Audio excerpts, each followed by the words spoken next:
ওনার আরেকটি বক্তব্য হচ্ছে যে সুপ্রিম কোর্টে যে রেফারেন্স আমাদের সংবিধানের 106 অনুচ্ছেদে অনুযায়ী রাষ্ট্রপতি কর্তৃক প্রেরিত যে রেফারেন্স যেটি ছিল, তখনও বলেছিলেন, এবারও তিনি প্রেয়ার করেছেন যে সেই রেফারেন্স সংক্রান্ত সমস্ত ডকুমেন্ট যেন চাওয়া হয়।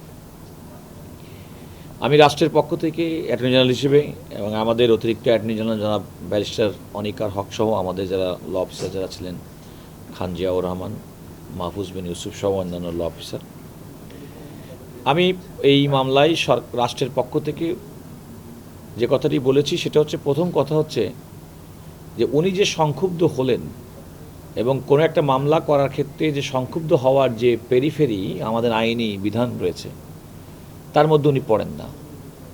আমি এও বলেছি যে ওনার উদ্দেশ্যটা কোনো আইনগত প্রতিকার চাওয়া না। মনে হতে পারে যে উনি কোনো হয়তো রাজনৈতিক কোনো একটা উদ্দেশ্য কিংবা কোনো একটা অবলিক পারপাজে উনি রিট পিটিশনটি দায়ের করেছেন।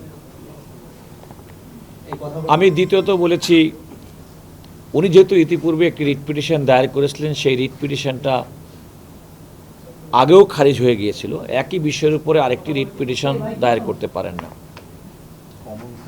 আমি বলেছি যে সুপ্রিম কোর্টের আপিল বিভাগের কাছে মহামান্য রাষ্ট্রপতি যে মতামত চেয়েছেন এবং সেটা হচ্ছে একেবারে ইন্টারনাল কমিউনিকেশন, তিনি সেই রেকর্ড এবং সেই কাগজপত্র চাইতে পারেন না। আমি আদালতকে বলেছি যে আমাদের যে কমিশন আইন 1956 সালের আইনের অধীনে উনি কমিশন গঠন করার কথা বলছেন, সেই আইনে কমিশন গঠন করার ক্ষমতা একমাত্র সরকারের আছে। ওখানে কথাটা আছে গভর্নমেন্ট, এবং গভর্নমেন্ট যদি কোনো একটা সুনির্দিষ্ট বিষয়ে মনে করেন যে তিনি কমিশন গঠন করবেন, তাহলে সরকার এই কাজটি করতে পারে। আমি আদালতকে বলেছি যে যেহেতু সরকারের সন্তুষ্টির বিষয় এবং এই সন্তুষ্টি যখন সরকার সন্তুষ্ট হবেন তখন সরকার এটি করবেন, কিন্তু সরকারের সন্তুষ্টি বাইরে গিয়ে আদালতের কাছে এ ধরনের প্রতিকার প্রার্থনা করার সুযোগ নেই। উদাহরণ হিসেবে আমি বলেছি 1956 সালের যে কমিশন গঠন সংক্রান্ত বাংলাদেশে যে বিদ্যমান আইন, সে আইন অনুযায়ী কিন্তু বিগত অন্তর্বর্তীকালীন সরকারের সময় অনেকগুলো কমিশন গঠন করা হয়েছে, এমনকি সংবিধান সংশোধন সংক্রান্ত পর্যন্ত নানা বিষয়ে। সুতরাং সেটা সরকারের বিবেচনার বিষয়। সুতরাং সরকারের যেটা বিবেচনার বিষয় সেটা আদালতের মাধ্যমে কার্যকর করার কোনো সুযোগ নেই।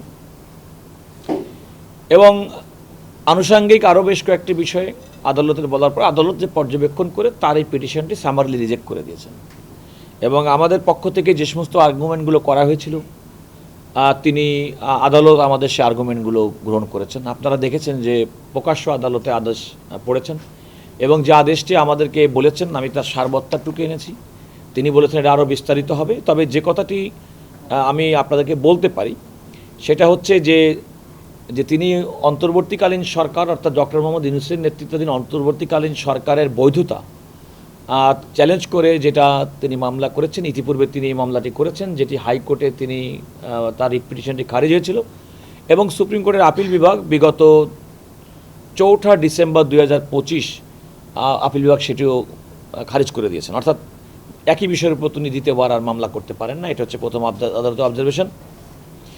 আরেকটা হচ্ছে আদালত বলেছেন যে দেখেন, আমার যে আর্গুমেন্টটা ছিল যেটা সরকারের সন্তুষ্টি, রাষ্ট্রের পরিচালনার পক্ষে সরকার রাষ্ট্র পরিচালনা করেন, তারা কোন দেশের সঙ্গে বৈদেশিক সম্পর্ক চুক্তি কেটা করবেন এটা সম্পূর্ণভাবে সরকারের ব্যাপার।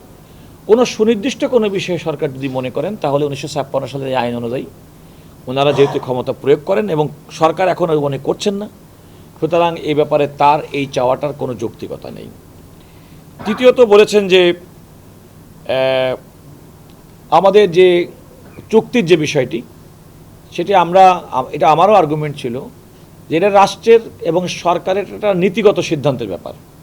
আমি কোন দেশের সঙ্গে চুক্তি করব, আমি কোন রাষ্ট্রের সঙ্গে, সেটা একেবারে পলিসিগতভাবে, এবং আমাদের সুপ্রিম কোর্টে অসংখ্য নজির আছে যে পলিসিগত বিষয়ে কোনো রিট পিটিশন চলে না এবং রিট পিটিশনের আদালতের কাছে কোনো প্রতিকার পাওয়া যায় না। সেটিও আমি আদালত করে, উদাহরণস্বরূপ আমি পদ্মা ব্যারাজের কথা আপনাদের নিশ্চয়ই মনে আছে, আমি উল্লেখ করেছি যে বর্তমান সরকার আসার পরে এটি কার্যকর করেছে এবং সেটা গ্রহণ করার উদ্যোগ গ্রহণ করেছেন, ইতিমধ্যে পাশ হয়েছে। তো সুতরাং এটা সরকার কোন কাজটি করবে কি করবে না একান্ত সরকারের বেশি ব্যাপার, এটাও আমি আদালত বলেছি, সেটা আদালত বিবেচনা নিয়েছে। আদালত দুই একটা বিষয় পর্যবেক্ষণ করেছেন, সেটা খুবই গুরুত্বপূর্ণ।